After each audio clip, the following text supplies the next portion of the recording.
Friend Stacy Anfinson here with your TAR Report market update. We finally have all our numbers in from 2024 on this 15th day of January. So let's dig into the data and see what happened.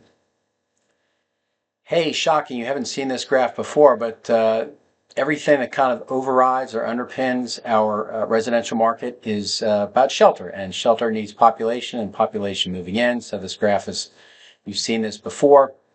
And it's really everything that is the backbone of what is going on in the residential market.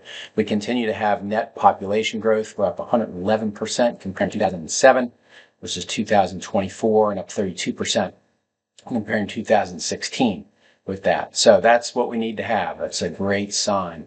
Annual new listings, though, not keeping pace. We go all the way back to 2014 to 2024. Good news, 2024 to 2023 was up 13%. But if you go back to 2019, which was the peak during this period, we're down 18%. So obviously the trend of decreasing inventory, which we saw between 2019 and 2023, had to stop. And I'm hopeful that this is going to, as we go forward into the year, that we start from the valley at 2023 and we go forward annually, these numbers will increase. End of month inventory metrics. This is for December. This is December end of month inventory records. The red line is total. The blue line is resale. Good news, if you look at the far right, you can see the red line is up 37%. The blue line is up 44%. But if you go all the way back to 2007, December end of month inventory is down 65%. And if you want to scroll back to that population graph, you can see we've had a ton more people moving in here. So that really, if anybody asks you why house prices keep going up in spite of mortgage rates going up, that's really the number one reason. We have more people moving in than going out, and we do not have enough inventory to keep pace with that. Oddly, though, we do have, this graph shows you the sum of end-of-month listings with price drop from original. So each month I count the number of end-of-month listings that have had at least one price drop. And this graph just sums up the year. If you go to 2021, which as we age in years and you see this, you will just see the influence of COVID on 2020 and 2021 metrics, and a little bit into 2022 is just off the charts in terms of the numbers that they show. But if you look at the difference in 2024 versus 2023, there's a 37% increase. Now, if I was a newspaper writer and I wanted to put some clickbait out there, I'd put that would be a headline. Oh my gosh, house prices are dropping, the sky is falling. And that's not necessarily the case. The way I view it is that I view it as a positive sign. If you go back to 2020, sellers have just been really ruling the roost without any headwinds whatsoever, and they were able to name their price, and buyers were actually paying them more for their price than that. So it's tough to change that mentality. It's also tough to change the mentality of the listing agent because they were part of that environment. So as sellers and listing agents get better with pricing houses according to real-time market conditions, we should see this price drop metric come down. But once again, I'm going to view this as a positive and not a negative, because if nobody dropped their list price, you'd have a stuck market and sales would be way lower than they are now. Speaking of closed sales, this is annual closed sales. Remember, this is for the main four counties. 2021 for this period is the peak. And in 2024, we were up 3% compared 2024 versus 2023. So that broke a 3-year downward streak. But we're down 31% compared to where we were in 2021. So it's good to break that trend. But if you look at the number here, and certainly in 2023, we're well below the 30,000 mark that we saw between 2016 and 2022. So I really want to get back to that.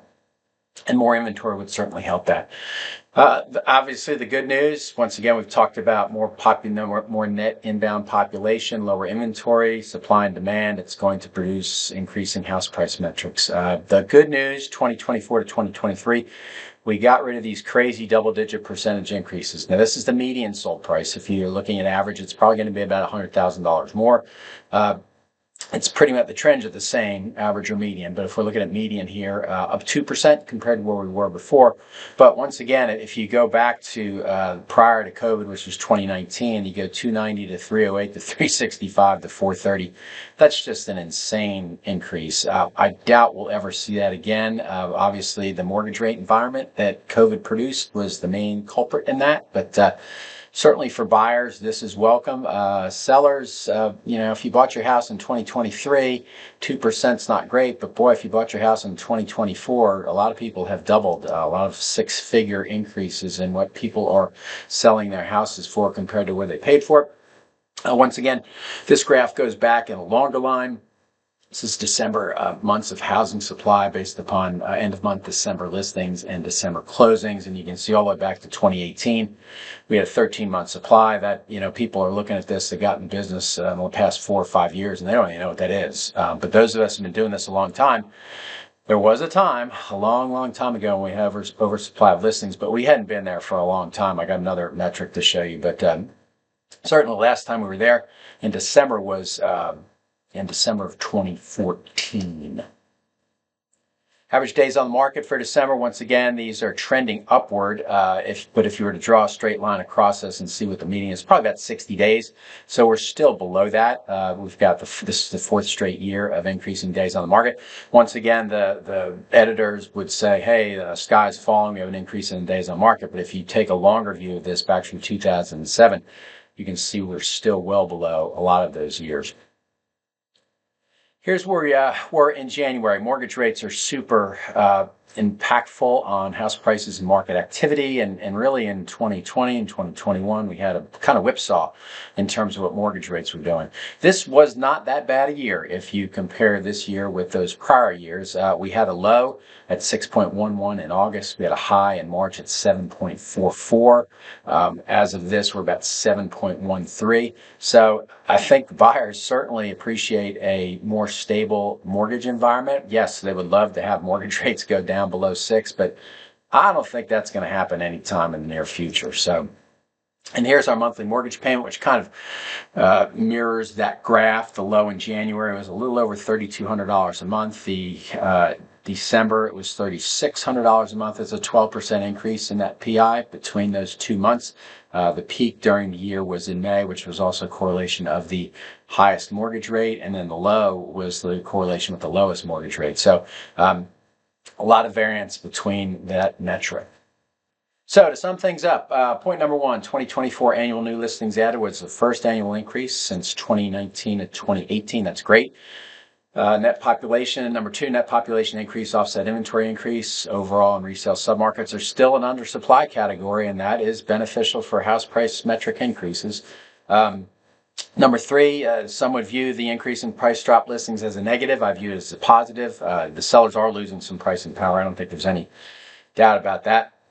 Number 4, the 2024 annual median sales price was the highest on record. That's really good. And then the last one, we have to go all the way back to February of 2015 for all months, whereas last month market had a balanced supply of housing. So next month we're going to be celebrating the 10-year anniversary of that. That's unprecedented, where we've had such an undersupply of housing since February of 2015. A little Econ 101. There's been a 115% increase in the average sales price. So in our business, we call that wealth creation. So that's a wrap up of 2024. Hey, best of luck in 2025. We've got a lot of things. We've got a new president. How is he going to govern? What's his going to be financial policies? All those are going to be impactful on the residential market. I'm not going to make any predictions because most of the time they're wrong. So I'll just hang with supply and demand, because as long as we're in an undersupplied market, the environment is favorable for house price metric increases. So that's all I've got for now. Once again, I appreciate you listening to. If you like the video, please hit the like button. Once again, my other services are anything mortgage related. If you've got separation from a divorce standpoint, estate, all that stuff, I'm available for appraisals, and I certainly appreciate your referral. So we will see you again next month to see what goes on in January of this year.